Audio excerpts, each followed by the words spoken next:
All right. Well, today it's come to the point where we're going to start staining the stool. Now this is Valentina's.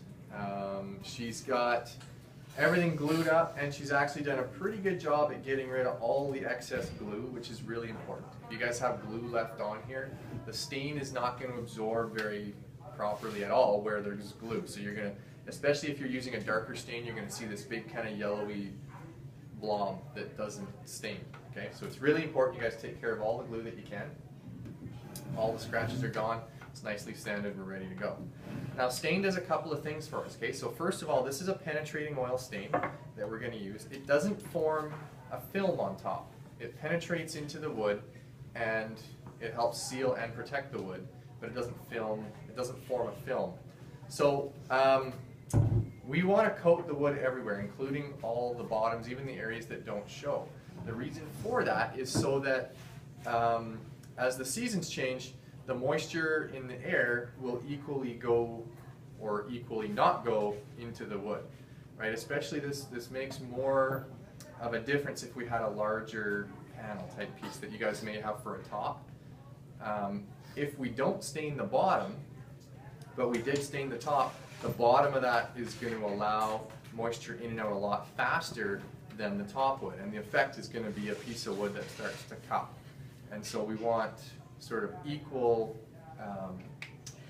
humidity exchange within that piece of wood, right? So we want to coat all of the piece of wood equally. Okay, so there's that. Being that it's a penetrating oil stain, it only penetrates into the wood so far.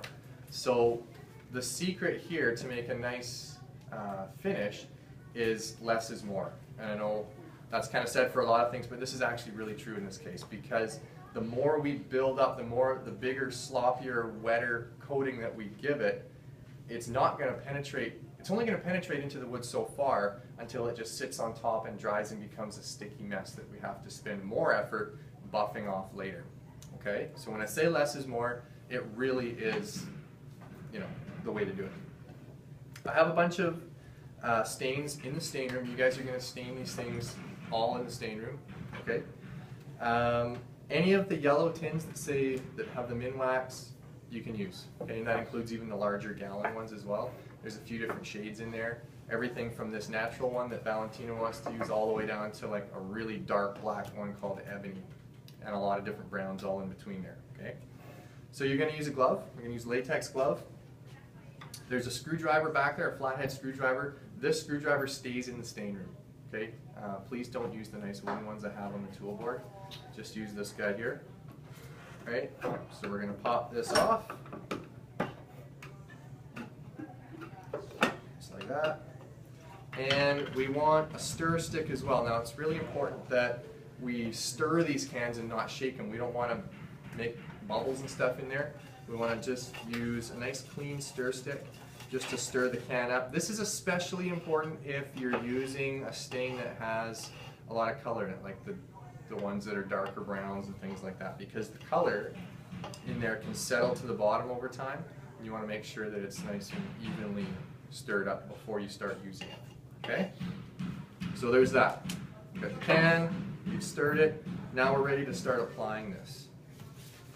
You're going to start with just a piece of paper towel, and we're going to wad that up into a nice little pad. Okay, just like that. Okay, just a nice little pad, and we can just dip a little bit in there, and we're going to. I didn't dip that very much.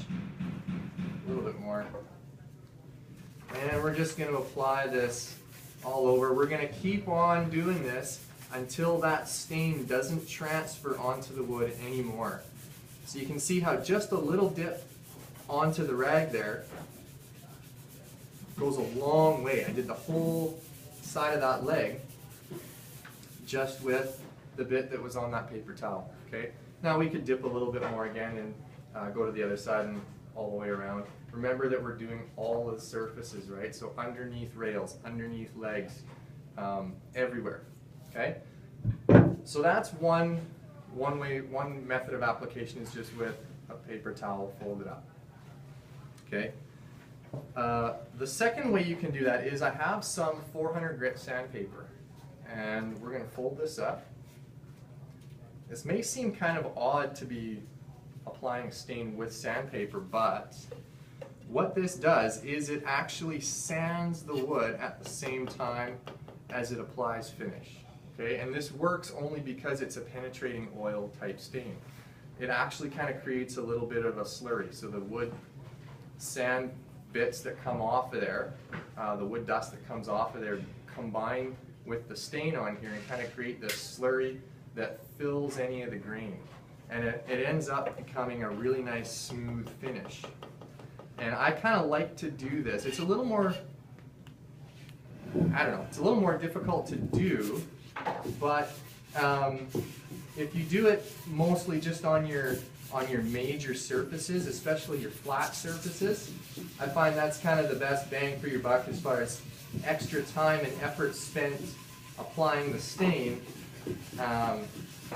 Right? Like, it's not going to make as big a difference if you try doing this all over your dowels and stuff. It makes more of an impact just on your bigger, flatter surfaces. You're going to notice it. Okay, so just a nice circular motion, and you can't really see it happening, but it is actually creating a really nice, smooth finish. And you can feel the difference after this is dry. Now that's another thing we'll talk about. Because this is a penetrating oil stain, it hasn't formed a film like a paint or anything like that. You can actually kind of touch this and handle it to some degree right away. So you can take this after you're done staining it, put it on the shelf in the stain room, and let it sit there and dry. Don't leave it on the table because other people are going to come stain right beside yours. And you don't want their dark ebony splashes onto your natural one as well, right? So keep it on the shelf, away from everyone else's. Kind of let it dry like till next class. In the next class coming, you're going to take another piece of paper towel and we're going to buff it off. So it's kind of a two-step process, right? We're going to apply the stain. Next class, we're going to buff off any residue on the outside, and that's where we're going to kind of pick up that nice smooth feel that you guys want. Okay. Just a couple of real quick tips about the stain room. Please make sure you guys take care of that room. Right? When you're done with the stain, lid goes back on. You can take a mallet and just tap that down. Make sure the can goes back into the yellow fire cabinet. Okay, that's really important. This stuff is flammable. These rags here, both the sandpaper and the rags, need to go back into the metal garbage can in there. These things can actually spontaneously combust. And that's not just an old wives' tale, that's actually happened.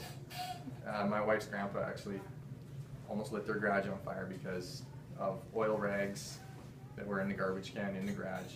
It does happen. Okay, so metal fire can is where all these things go. If it's full, please take it out to the dumpster outside and you guys know what to do with that. Okay, so it's important to keep that room clean. That's it.